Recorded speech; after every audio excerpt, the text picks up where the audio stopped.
I'm Logan Crawford, and right now on the Spotlight Network, we're exploring a charming and empowering children's story that reminds us all to dream big. The name of the book, Cat the Caterpillar by Janell Queen. It follows one brave little bug with an extraordinary dream, one the others say she'll never achieve. But with heart, hope, and determination, Cat shows us that even the wildest dreams can take flight. We're delighted to have this very talented author join us here today on Spotlight. We thank the team at Atticus Publishing for helping us put her in the spotlight today. And we ask viewers like you to support authors like her by subscribing to our channel and by purchasing her beautiful book. The links are below this interview. And be sure to download the Spotlight Network TV app streaming on Roku, Apple TV, and Amazon Fire TV. Janell, thank you so much for joining us here today on Spotlight.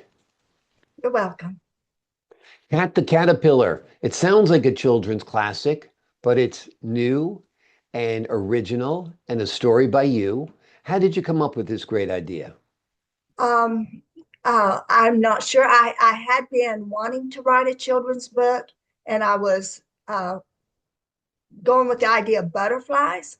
And then it just hit me, why don't I start with a caterpillar and go from there? And I can't believe no one else has ever written this story because it's so simple.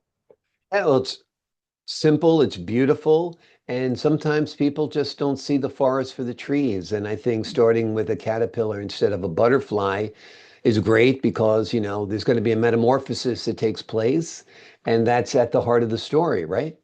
Right. Yeah. Tell us a little bit about Cat's dream that everybody says, nah, ain't gonna happen. The other caterpillars laugh at her because she was happy chewing leaves. She was happy in the garden, just chewing leaves. And then she saw a butterfly and she wanted to be like a butterfly. And we don't know. Maybe God puts in butterfly caterpillars' hearts the longing to fly. I don't know. But anyway, she wants to fly, and all the other caterpillars laugh at her and tell her it's impossible. Boy, does she show them, right? Yeah. Without a doubt, without a doubt. Have you had the pleasure of reading this book to any children? I have not. I want to do that. I do a lot of babysitting for my grandson, and I haven't gotten out to read to children, but I want to do that. Okay. Have you read to your grandson? I have. In fact, my grandson, now the little one that I babysit is only 2.5, but my other one he's 9 now, but when he was 5 or 6 when I wrote this. And I can credit him that I even sent it off to a publisher because I was reading the story to him without any pictures. And he doesn't like books that much. And he sat and listened to the whole story. And at one point, his eyes lit up and he said, I know what that is. And I thought, maybe it is a good story. And I sent it off. I expected it to come right back, but it didn't. Wonderful, wonderful. Out of the mouths of babes. Kids sometimes see things that we don't. So it's great that you had him there as a first reader or a first listener, as it were. Tell us about the illustrations. How did you finally get those done? Okay, the publisher, they have an in-house illustrator. Hmm. So they took care of it. This was actually one of the easiest things I've done in my whole life. I just wrote out a story, sent it in, and they took care of it.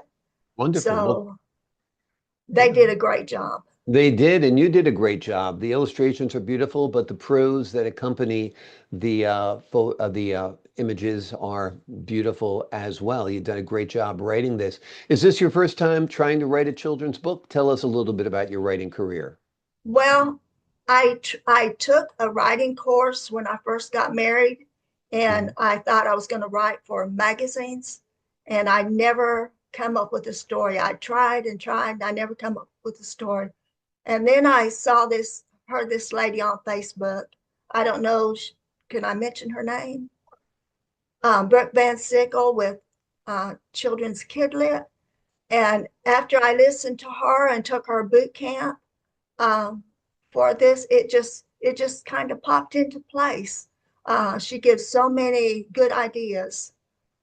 And Yeah. so I can credit her and my grandson for this book Great, coming great. into I place. think boot camps and quick seminars are great. They get you motivated, they give you the information you need. Sometimes you don't need a 26-week course that Right, runs over 2 or 3 times a week. But right. just to take, 2 or 3 or 4 lessons or one long day seminar, whatever it might be, can really jumpstart your writing career, your art career, your acting career, whatever it is. So I think that's a great thing. Any more stories brewing now that you've written this one? I have one that was just published.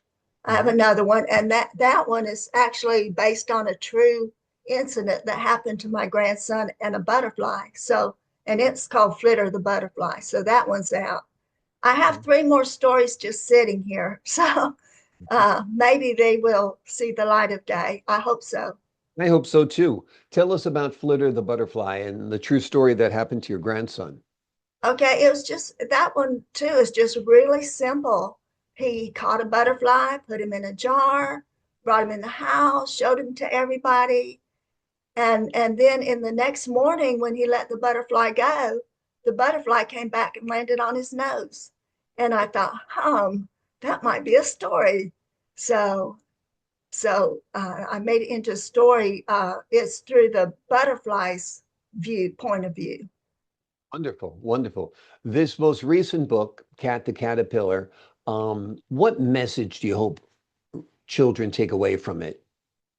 I hope they will be kinder to animals because you don't know what's inside of an animal's heart. Mhm. And I hope they'll be kind to animals and also kind to each other. People need to be kinder to each other. Great. We're not enemies. We all want the same thing.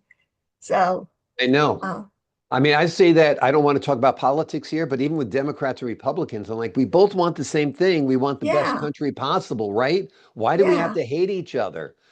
But that's a story for another day. Let's not get into those deep weeds and those deep woods for sure. Now, you worked as an educator. Tell us a little bit about that part of your career. I did. I taught, well, first I taught kindergarten. And Mhm. then well, down in Florida, and then I came to North Carolina and I taught first grade and third grade. But I think first grade was my favorite because they were learning to read. And I remember one day this little boy's eyes just lit up and he said, I can read. And that was, that's worth it all. Absolutely. Now, did your work as an educator help you when it came to crafting this book? I'm not sure, but I have loved children's picture books. My grandma read to me when I was little, and so I've loved them. So reading to the children, reading to my own children and grandchildren, um, I just love children's picture books. Such a magical time for a parent and the child at nighttime to sit maybe on the side of their bed or, just get comfortable with them and read them a story. And they often have questions, and sometimes you'll embellish upon the story. It can be a real great bonding time for you and your child, Right, don't you think? right. Yeah. I like other books too, but children's picture books are just amazing to me. Yeah. How the pictures and some of Exactly. them, some of them. I mean, there are some picture books out there that are genius, and I guess it's everybody has their own taste Yeah. in a picture book. Yeah. There used to be a picture book that I used to read to my children at Christmas time that had beautiful pictures of Santa leaving behind, I don't think it was like an elf or a child climbs onto Santa's sleigh, and it had no words. So you had to tell the story just by looking at the pictures to your Oh my child. goodness. Yeah, and it was really, yeah, I think it was called "What About Me, Santa Claus?" And Huh. it's about a child trying to get Santa's attention. He can't get Santa's attention because he's so busy, and he climbs into the sleigh, and around the globe they go together. So, that was Wow. a beautiful idea, and it was fun I coming up with the words yourself. I haven't So, seen that one. yeah, it was great. It was great. And this one's great, Cat the Caterpillar. And I'm so glad. how many books do you have brewing right now? You've got Let's see, Flitter the Butterfly. Yeah, I have the two out, and I've got three more stories that I'm hoping will make it. What are those stories about? Oh my goodness. What? Well, another one is about my grandson again. It's a true life. I started out with animals, but then my grandchildren keep doing something. I think, hey, that will be a story. That might be a story. And so I have a granddaughter, a story about a granddaughter, and I have one about my dog. So anyway. Wonderful. Well, kids certainly love dogs. So I think you're barking up the right tree when it comes to that subject matter, without a doubt. And of course, I think we all love butterflies.